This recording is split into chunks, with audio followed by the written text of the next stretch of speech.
with, I did get it, so let me shut that off. Brian Reichow, who's the Associate Director of the UConn Center for Excellence in Developmental Disabilities, and also an Associate Professor in Public Health Science at the University of Connecticut Health Center. And we're delighted to have Brian this morning. As you'll see momentarily, Brian's the author of several books and several hundred articles. He's a real expert in the field, and this is an area that has grown and grown and grown, I'm happy to say, and one that has increasing application in the lives of students and teachers. So Brian, take it away. Thanks, Fred. I'm going to be talking about evidence-based practice in autism. It's an area that I've actually worked with Fred on for a number of years now. And as Fred said, it really has grown. I'll show that in a little bit. Mostly, I'm going to be talking about kind of the theory and the foundations behind evidence-based practice. Not going to spend too much time talking about specific practices in autism that are evidence-based, mainly because I can't cover that in an hour now. When we started this, we could easily cover it in an hour. We can't do that anymore. But I do have a number of resources at the end of the presentation, and I'm happy to share the slides with Fred, or you can contact me. And the resources really do go into the current state of the evidence and what isn't evidence-based. And so, as Fred said, I have written a number of books, a couple of them with Fred, and a couple of them that are older now that we're probably working over the summer to update. So more to come on that.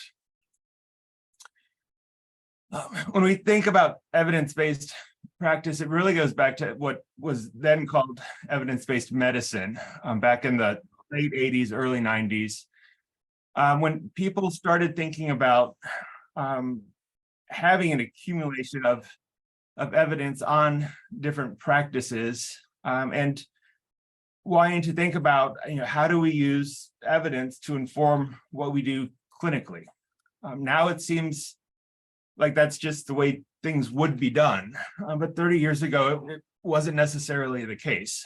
And so Dave Sackett was a cardiologist in Canada who coined the term evidence-based medicine. He said it was better than clinical epidemiology, which was the alternative, but really thought of evidence-based medicine as being the intersection of three different areas, one of them being best research evidence, the other two being clinical expertise and patient values and concerns. Most of what I'll talk about today focuses on research evidence, and I think we've done a really good job, especially over the past 30 years, defining and thinking about how we determine what is best or good research evidence. And it varies by field, and we'll go into that as well.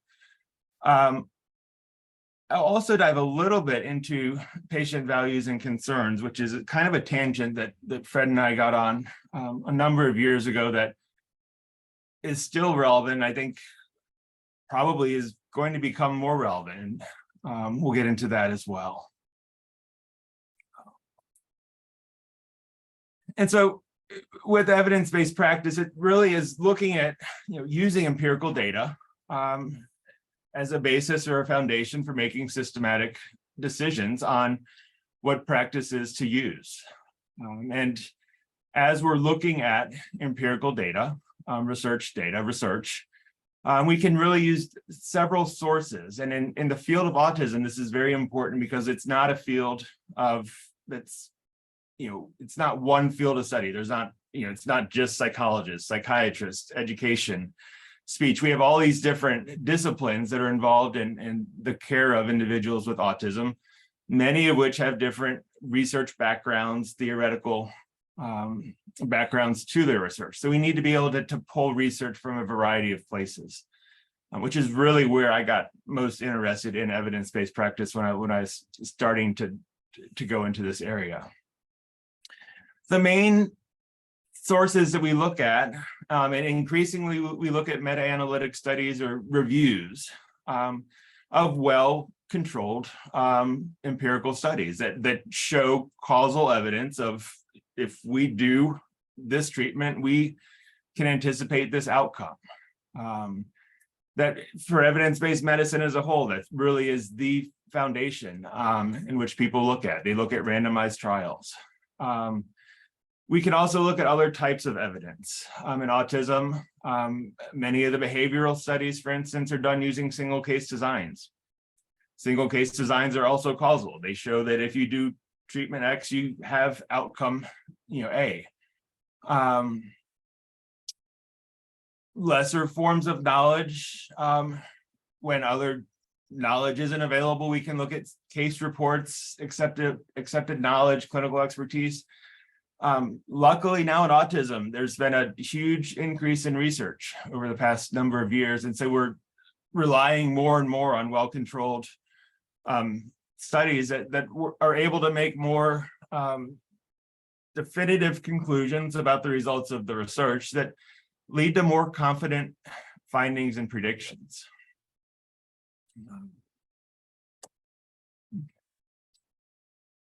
When we go back to kind of evidence-based medicine, and when we think about evidence-based practice too, often it's used to describe a practice. Something is or isn't evidence-based. And I'll show over the next few minutes that part of the definition, that can be part of how it's used, but that's not necessarily how it was originated or intended to be used. When they were first thinking about evidence-based medicine, evidence-based practice, it really was more of a process of doing rather than a decision to be made. So when Dave Sackett was doing his medical rounds, he had his evidence cart, which was a laptop and a projector that he would take on his daily rounds in the hospital. The night before rounds, he would upload the latest evidence from Medline into his laptop so that he could search the current research evidence. Doing his rounds, he typically was looking up 2 or 3 questions per patient as he was seeing. It was taking 15 to 90 seconds to find the evidence, which is actually pretty quick for 1995. It was probably pre any form of public Google in 1995. In doing this, he found that he was changing the clinical decision he made in about 1/3 of the cases, making a more informed decision, as I can show you in a second. Rounds did take longer, but he was making better decisions. And rounds weren't taking appreciably longer. We're talking a couple extra minutes, not a half hour or so. And so this is just one of the early reviews when they were looking at evidence-based medicine and showing the need to keep current on the evidence is that, as we looked at the decisions that were being made, as people were out in the field longer, their decisions were becoming less accurate. So again, pointing to this need for keeping current on the evidence and having a way to be able to incorporate the evidence into our decisions. And then, as I said, really evidence-based practice is a multi-step process, really starting with formulating a clinical question. What do we need to know?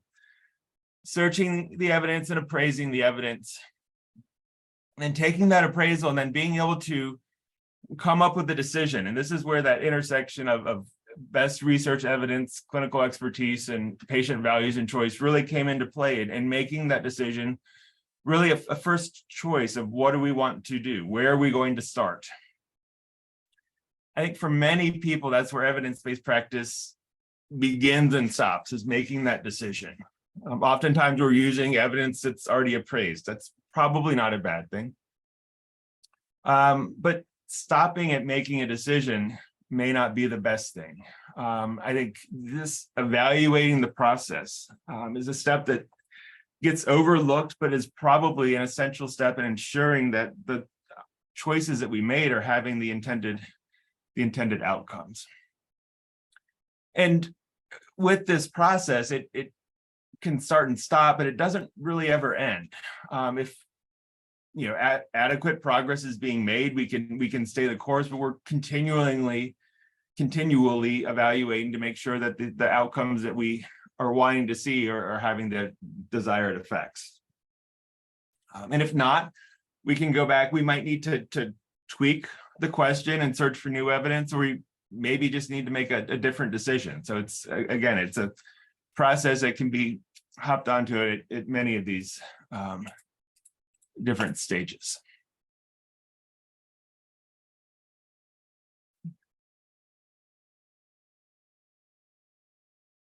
As I said earlier, with research, we have many different research designs, and all of these are used in autism research and research on children with disabilities in general. Most people feel randomized controlled trials are one of, or if not the strongest form of evidence. You can make good arguments, for lack of a better term, for why that might be. It's not, I would say it's not the only research method that we should rely on, but it is, when we want to generalize to larger populations, they can be a good research design.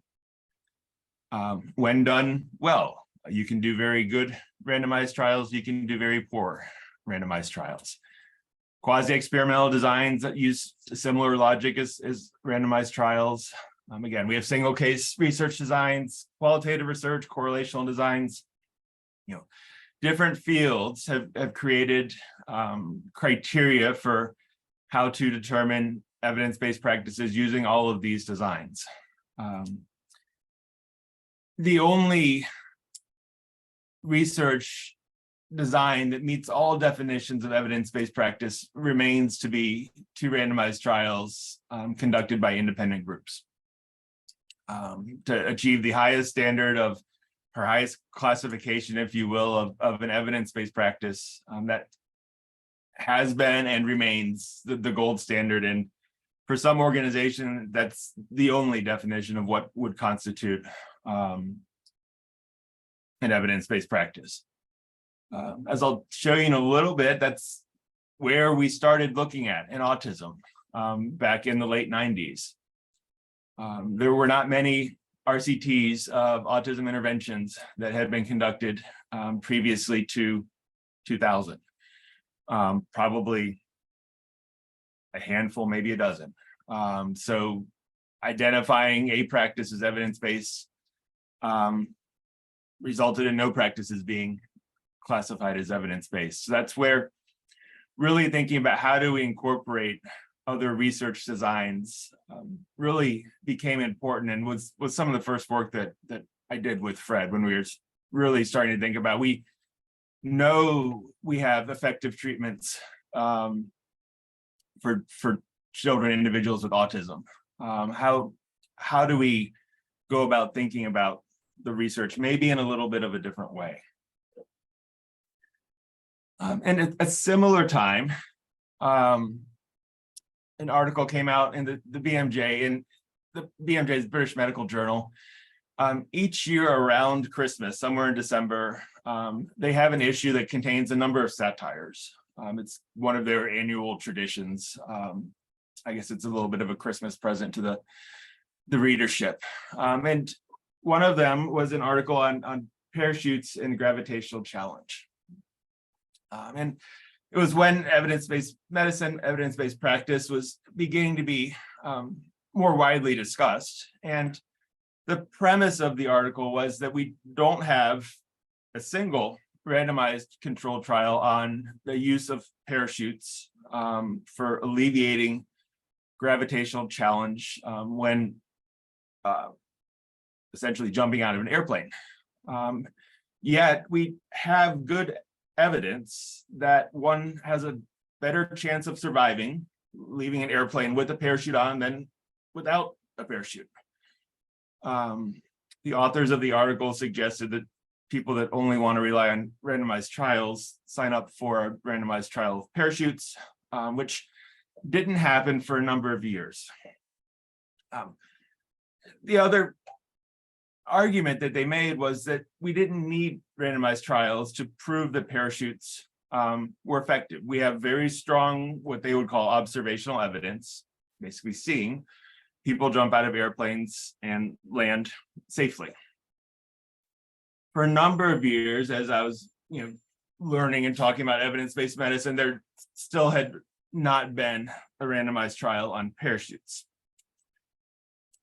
A few years back, the BMJ, in the same issue, the same satire issue, published a randomized trial on airplanes using parachutes when jumping from aircraft. I actually learned of it. I was going to the beach with my brother-in-law, and he was talking about something that he heard on NPR about some RCT of parachutes.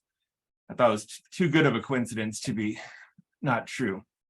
So somebody had conducted a RCT on parachutes back in, published, I guess, 5 years ago now. Basically, there was no difference in using a parachute or not. However, the jump was, I think it was 2 meters,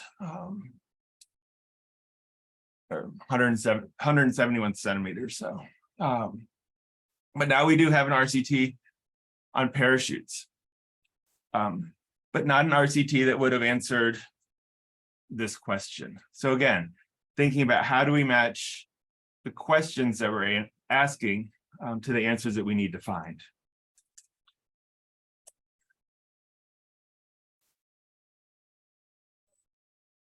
With evidence-based practice more specific to autism, and I'll show you a little bit in the growth of the practices identified as evidence-based in autism and how it's grown. A lot of progress has been made. We continually want to be finding, and this has been especially difficult in autism due to the heterogeneity, which seems to keep increasing. It's not getting smaller, in my opinion. But really, how do we find out certain characteristics of the children that we're working with or the participants in the research studies that lead to the best outcomes? It's great to now have a menu of evidence-based practices in autism. It's not something we had almost 25 years ago when I was teaching, or 20 years ago when Fred and I started talking about this. But now that we have a menu, what are we going to choose from the menu? And again, I think we need to be looking at, what are the desired outcomes? What treatments align with those outcomes? I think this is where we can think about, patient values and choice. If we're working with older individuals, I work with younger children, so I'm often thinking about parents.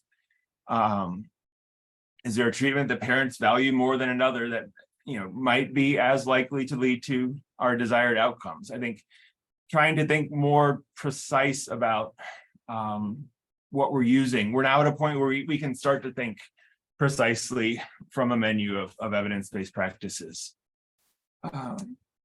As we looked at with that cyclical chart, I do think that one of the most important steps in evidence-based practice is collecting data to ensure that the desired effects are being made. And if not, change the treatment and try something new. There's not a single evidence-based practice that's going to work for everybody. Just like in the research, there's no research that shows a treatment is effective for 100% of the participants. And so again, knowing that, collecting data to ensure that the desired effects are being had really does become essential. So as we started getting into actually having evidence-based practices, a lot of my research is focused on treatment effects themselves, but also how do we translate research, or how do we make research available to other people, which really leads into the question of how people find evidence-based practices.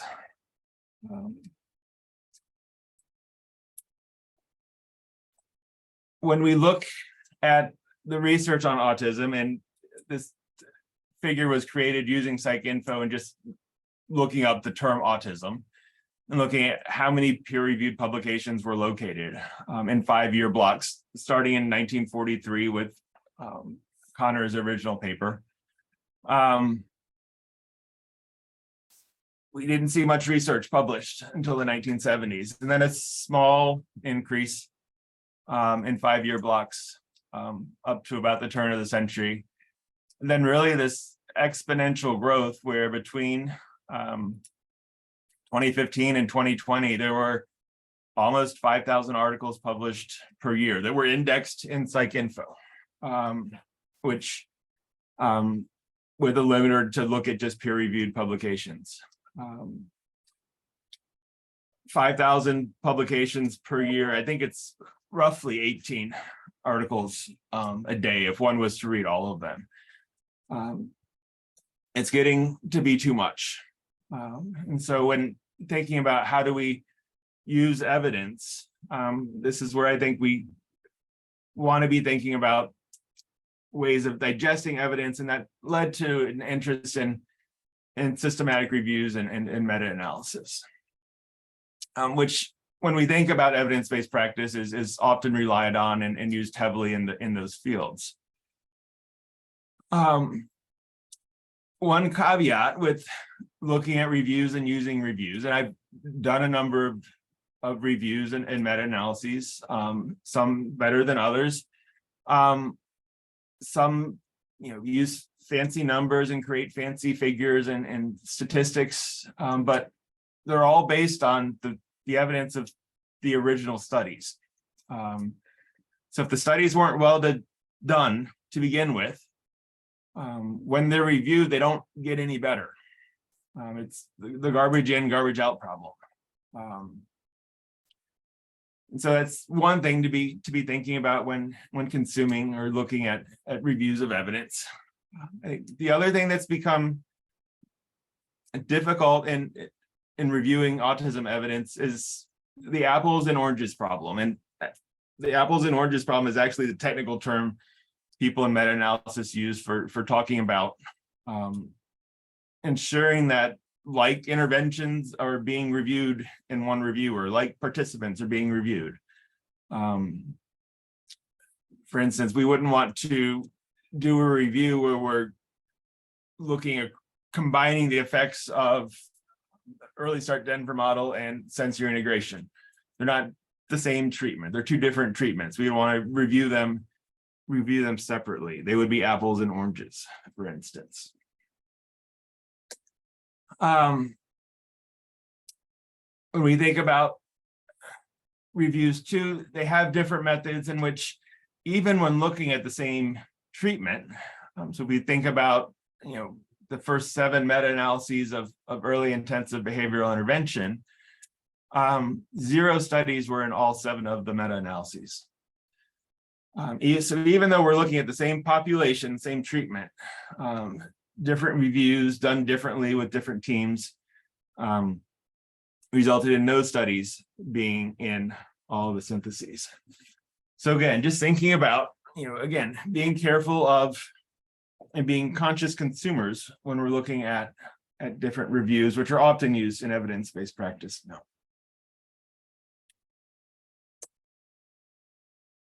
Some of the research I've done is been informed as practice. I was a teacher for a number of years before I went back to graduate school.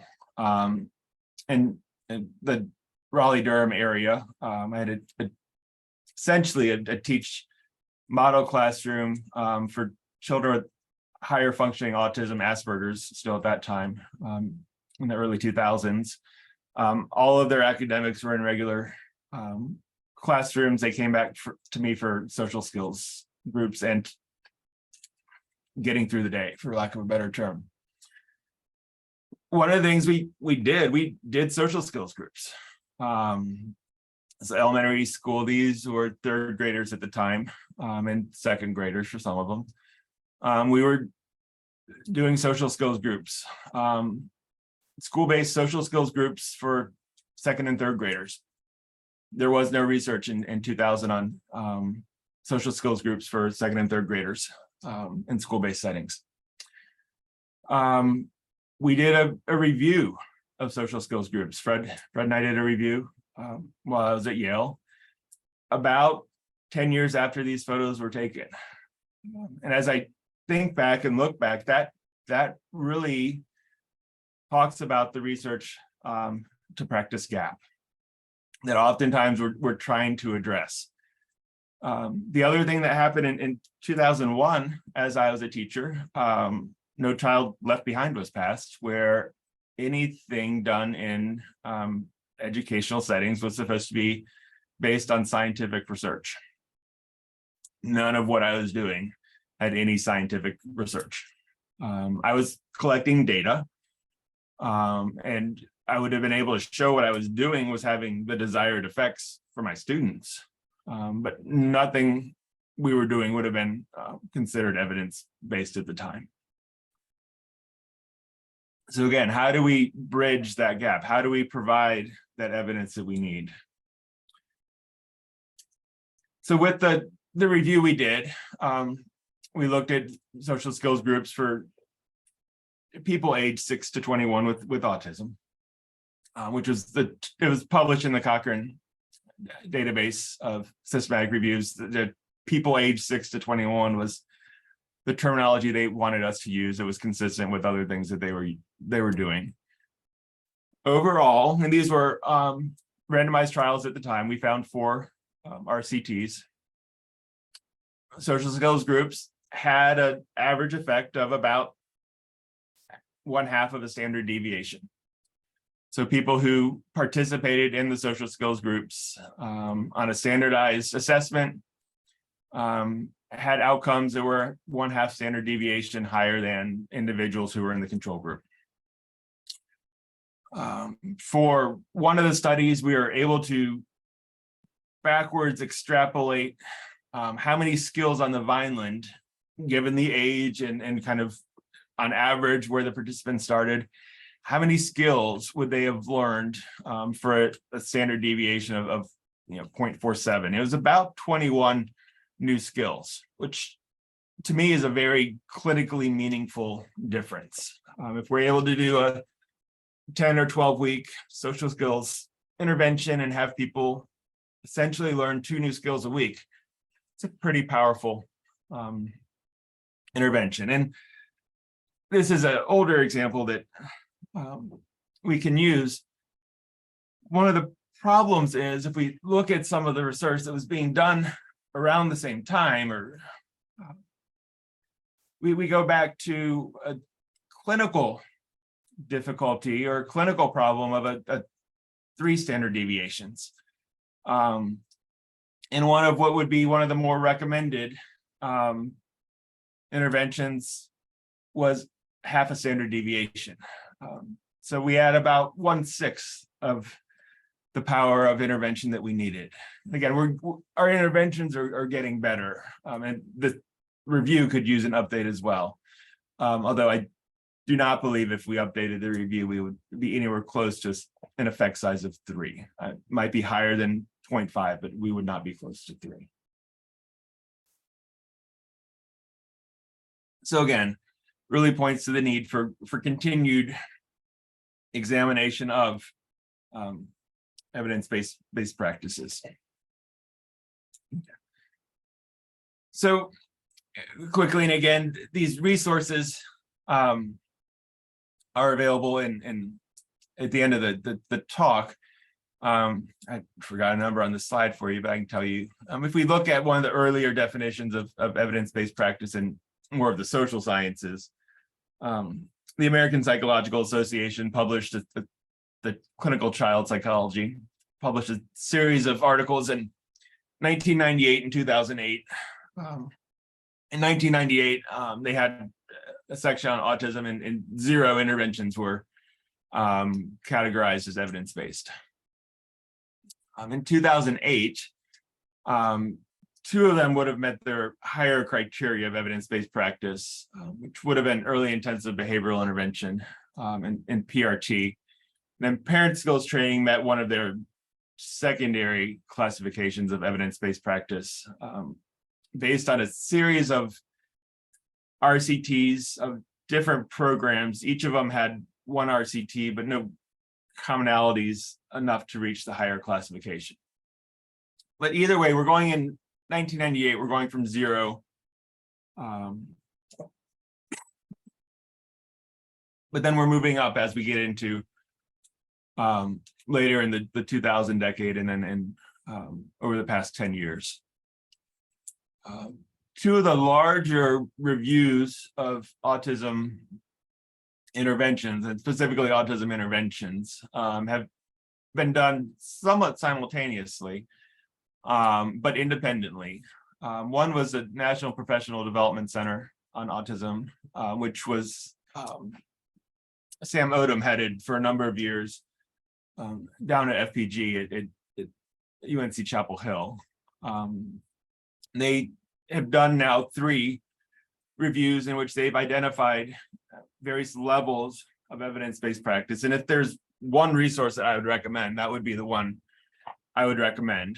It's changed its name now to the National Clearinghouse on Autism Evidence and Practice. But in the most current edition, they've identified 28 practices that have enough empirical evidence to be considered evidence-based. And one of the nice things that they've done, they've divided things out by age, fairly broad age categories, but they do show the different levels of evidence by age. So at least it's starting to narrow that focus down a little bit.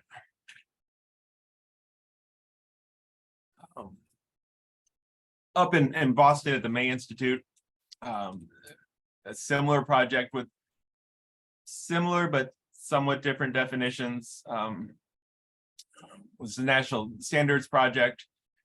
They've done 2 phases now, but again, in the most recent one, about 32 practices were identified as meeting some level of evidence-based practice. They had a couple of different categories. The National Standards Project has talked about a phase 3 that's supposedly ongoing, although I don't know exactly what is going to be done in that area. One of the nice things about the National Standards Project is the reports they publish. They've published an overall report that just looked at the evidence. Then they published, I think for both phases, definitely for the first one, a book specifically on using evidence-based practice in schools and looking at how the evidence could be used in schools. And then I know this was not done in phase 2, but in phase 1, they published a book, and they're available to download on their website,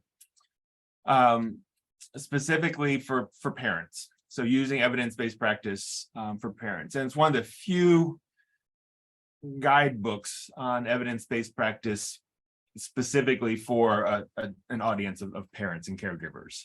And although it's I guess about 15 years old now, it's with all of the recommendations would still be relevant, especially on helping parents understand what is evidence-based practice and how it could be used.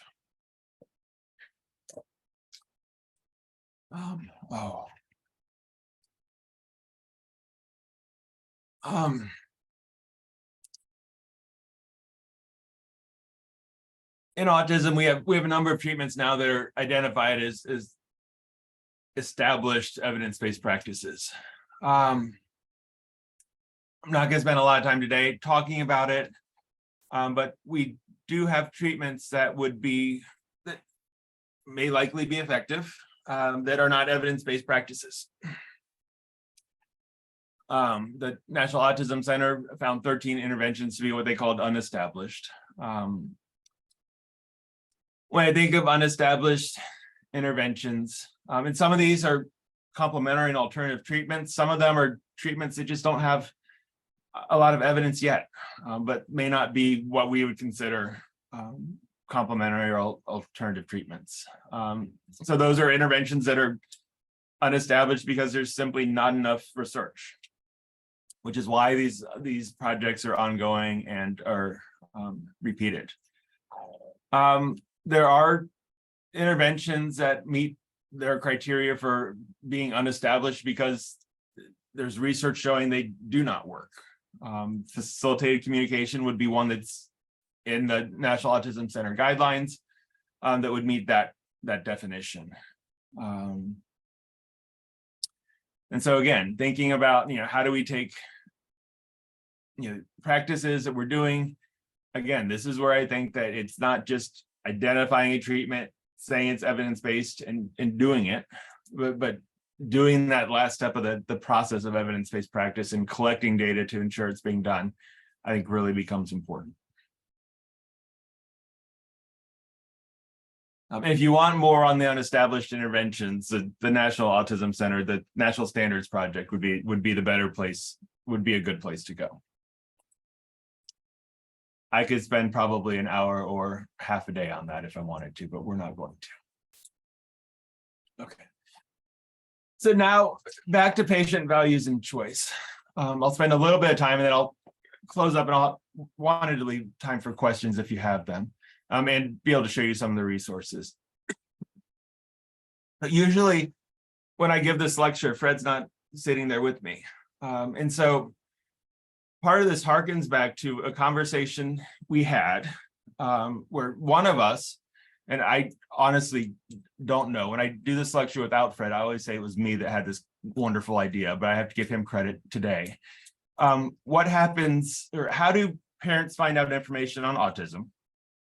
Which led into a question of what happens when you Google autism. And this was some things that we actually did about 15 years ago now. And so we were consulting Dr. Google, and even in 2008, when we first started doing this, Google, one of the most common uses of the internet was seeking medical advice. I imagine over the course of the last 15 years, it's not changed. If anything, it could have gotten, it could be even a more common use today than before. And so we did a survey of, when we have a question, we actually Googled autism to see what happened, and to see what do parents see. And this is just a graphic from the statistics that were done on the study we did. It was some Markov transformation that the statistician did that I didn't fully understand, but he explained it well enough that I had confidence in it, especially when you see the conclusion we came up with. When we started this line of research, we wanted to be able to, is there something on a website that would let a parent know that the information was credible? That's really was a primary, like, if end game, that was what we wanted. We came nowhere close to that, unfortunately. We found some really good websites. We found some really shady websites too. The other thing that we found that I think is probably even more relevant now than it was 15 years ago was Google kept changing. We did searches year after year, 3 years in a row. We did them on June 4th, 2008, 2009, and 2010. I remember the date because we also did one a month later. And I was on July 4th, I had to Google autism using Yahoo and Bing as well. So I learned that if I was going to do something a month later, to look at the date a month later before I did it. We found that, well, when people were looking at website behavior, people don't go to the second page of website results. They usually don't even scroll past the first 5 things that pop up. And people have used eye tracking research and industry to look at these things. But what we were finding was that there wasn't a lot of consistency across years or across search engines, and what was coming up when you just Googled the term autism. The way things were laid out changed dramatically. I don't remember when it was, but between 2008 and 2010, and I don't think it's necessarily the same, but something in Google's algorithm added a location variable. So we were doing these searches on essentially brand new computers that were completely wiped. But one year, the Yale Child Study Center started popping up into the top 10 results. And it was in the top 100 in the previous years, but like at 86. So to go from 86 to 7, we thought was kind of odd. Well, Google started putting 3 local search results in the top 10. for 1 year. I don't think it necessarily does that as consistently now. Ads were introduced somewhere in those 3 years, first at the top and then on the side. It really was quite confusing to look at for people doing research. And we were trying to find anomalies, I guess. Maybe it was less confusing for people who were just using Google as a search engine. As I think about this now, with AI becoming a thing, one, I think there could be new studies that need to be done. But it worries me when Google is used as the first source of the first line of information for people, and that is what it is. And I don't use Google for autism, or it wouldn't be my first line of inquiry for autism research. But for a lot of things that I want to know, I do Google it. The other thing we found when we did this study, we blinded websites and asked people to rate them. The website that had the highest quality ratings was Wikipedia, which just baffled me to no end, because I had a bias against Wikipedia until my own research showed that it was a good website. There are a number of controls on autism, the autism page, as well as other page, ADHD, Down syndrome also have some controls where you have to have done a certain number of Wikipedia pages before you can change anything, and different things like that. But the information was actually pretty comprehensive and pretty high quality, especially compared to some of the other websites. So across a couple years of research, we came up with one conclusion back in when we published this, I think in 2012, that the internet, or the World Wide Web, we were corrected by a reviewer that the internet is an inaccurate term. We were searching the World Wide Web, should not replace other sources of information. And without even doing the research again, I would come up with the same conclusion. It might be a great source of information, but probably a supplemental source of information that should be used, hopefully with other experts or other people that can help filter out some of the noise. And there was a lot of noise on some of the websites. There was one of the websites that came up it looked fancier than a lot of the big pharmaceutical websites, that, advertisements for, mainstream prescriptions. And it was some mega vitamin for sleep or something different. Looked very fancy, but was very, very misleading when we tried to dig down into it. So again, that's why, not relying on the internet, we feel is important.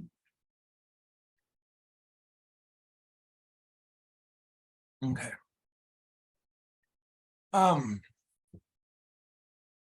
When you think about evidence-based practice, really the goal is to improve outcomes. And I think, over the course of, probably all of our careers, all of our time working with individuals with autism, overall, in general, outcomes are improving. I think we still strongly feel early diagnosis provides a strong starting point for intervention. Some of the differences in outcome when you look at reviews of outcome, changes in diagnostic practice may contribute to better outcomes. It may contribute to less good outcomes for some. It definitely throws a wrench in the equation. With evidence-based practices, we have more evidence-based practices.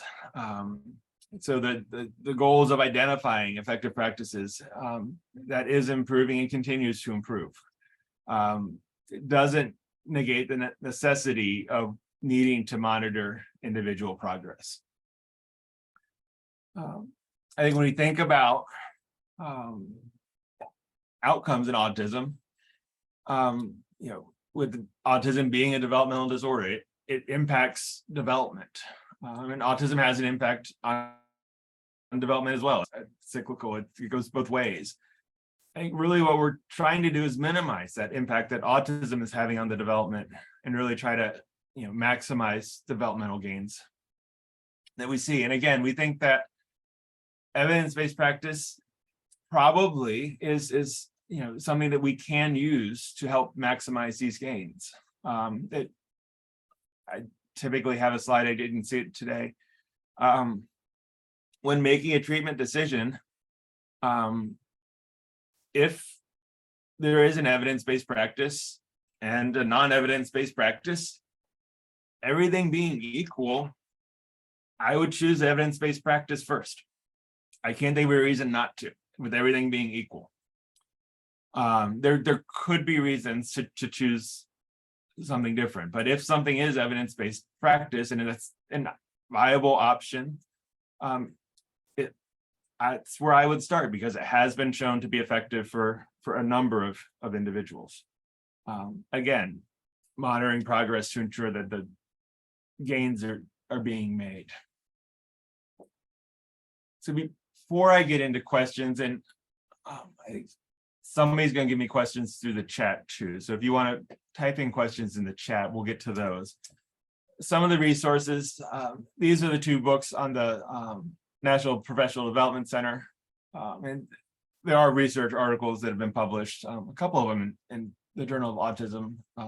Well, Fred was editor actually. And then this is their new part of their website. They have the Affirm modules, which are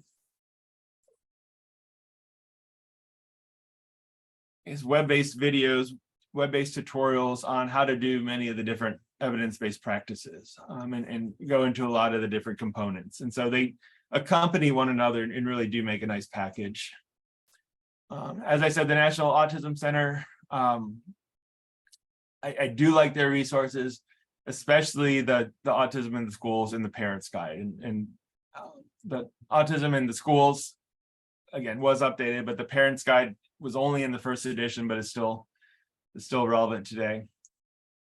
And then I've included guidelines from a number of other different countries. It's evidence-based practice is not a US specific thing.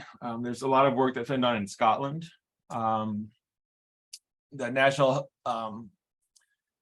Health Services in England, the NICE, did some guidelines a number of years ago, but some fairly comprehensive guidelines as well. AHRQ in the US did some guidelines fairly recently, within the last 10 years. They're probably getting a little bit dated now, but this one was a little bit more targeted and focused on parents.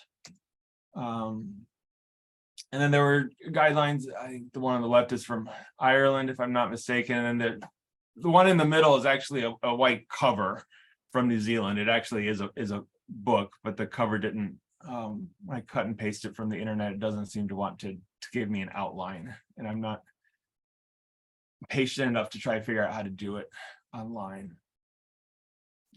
And then that is all I have for you all today.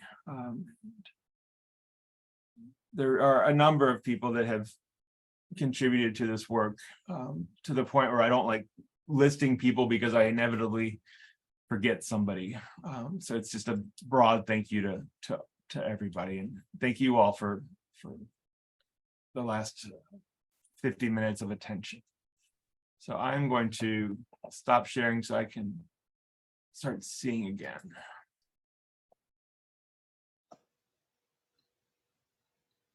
Thank you, Brian.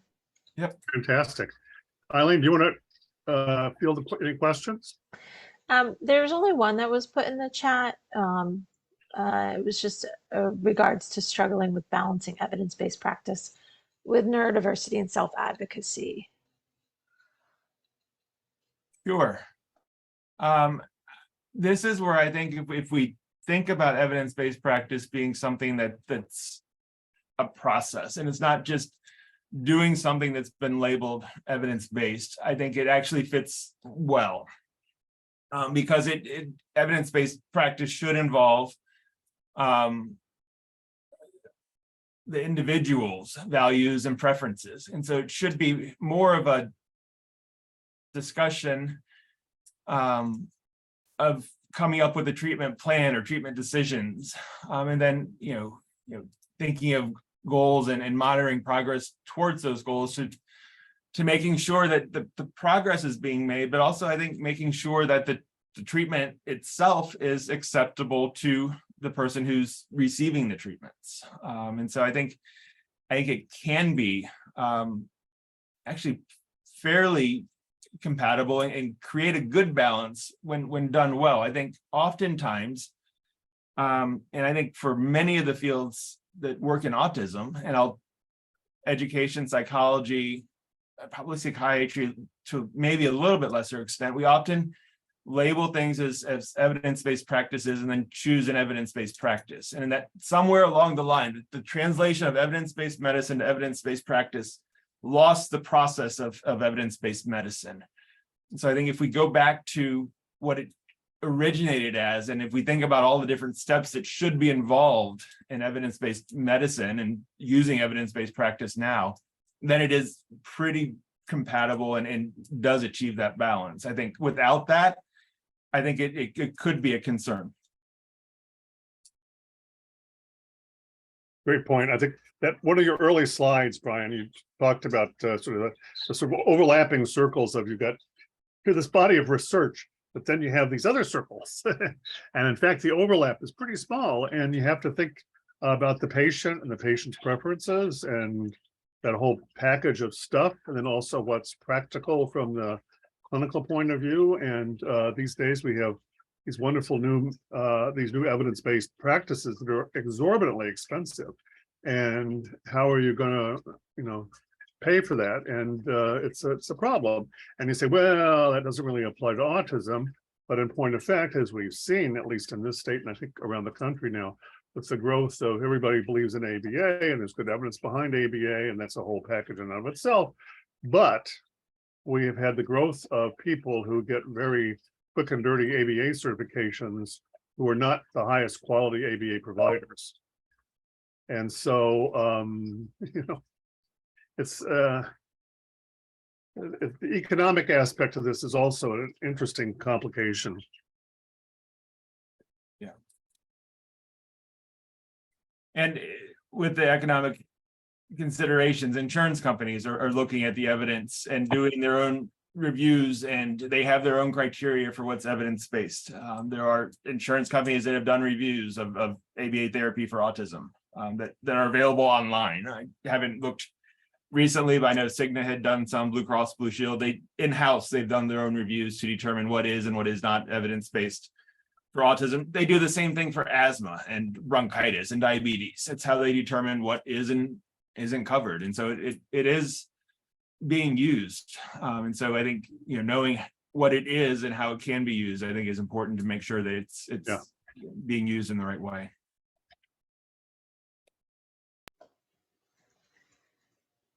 If anybody else has questions, please just stick them in the chat. Anyway, great talk as usual, Brian. Thanks. Anybody got any final questions? Anything popped up, Eileen? Nothing at this. Well, one just came up. Oh, okay. So in Canada, from the same poster, in Canada, we have a long wait list for services, and we are seeing more being pushed onto schools who are not equipped.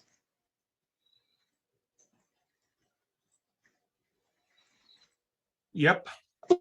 I think we see the same thing here in the US, and I think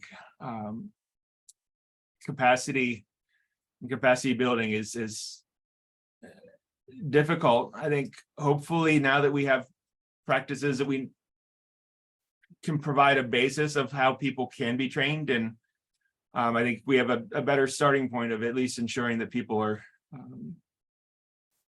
beginning. I think the National Professional Development Center that Sam Odom did had a lot of material specific to professional development. And so that would be a resource that I would probably go to.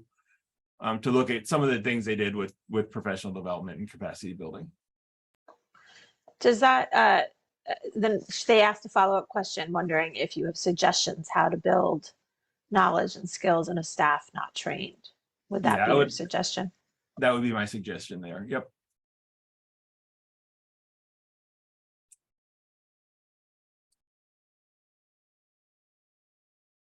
I would just throw in, and I know, Brian, you've done a lot of consulting around the world.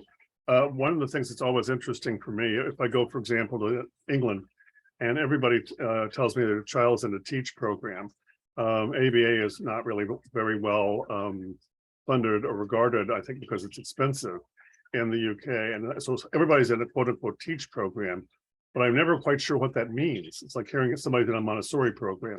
And I don't know, and they say, oh, but it's evidence-based. And TEACH is complicated. TEACH is a great program. I'm not knocking it, and you know it. But it's a funny business of how things are, people sort of pay lip service to evidence-based, and then when you get into it, and I wonder if you might comment both on TEACH, which I realize is a thorny problem, but also sort of the more generic worldwide issue. Yeah, generically worldwide, I think, these reviews are done on research that's done in high-income countries that are well-funded with, research studies that are done with high fidelity. When these interventions are implemented, with research fidelity, precision. We often don't know what happens in the real world, unfortunately. We know that fidelity goes down, the precision goes down in the real world. We don't know what the impact is. I think the other thing that we know from other research is that people don't get one autism treatment. Some reviews have shown up to 20 treatments at a time. Yeah. And TEACH for me is in many ways a collection of or an integration of a lot of different treatments. If you really got Gary and Eric down to what TEACH really was. So again, I think the best thing to do is to have priorities of what changes you want to see and to be able to find a way to measure those and make sure they're happening. And if not, thinking about ways that you might augment or change the treatments that are being used. Yeah, I think it really goes down into individual practices. We can talk all day about the research, but at an individual level, it really is going to matter. Great answer. Any last questions, comments? Ryan, this was a wonderful presentation. Thank you ever so much. Any last thing in the chat, Eileen? Nothing's come through. Okay. Brian, thank you so much. Have a great summer, everybody. And Brian, thanks again for the great talk. All right. Thank you.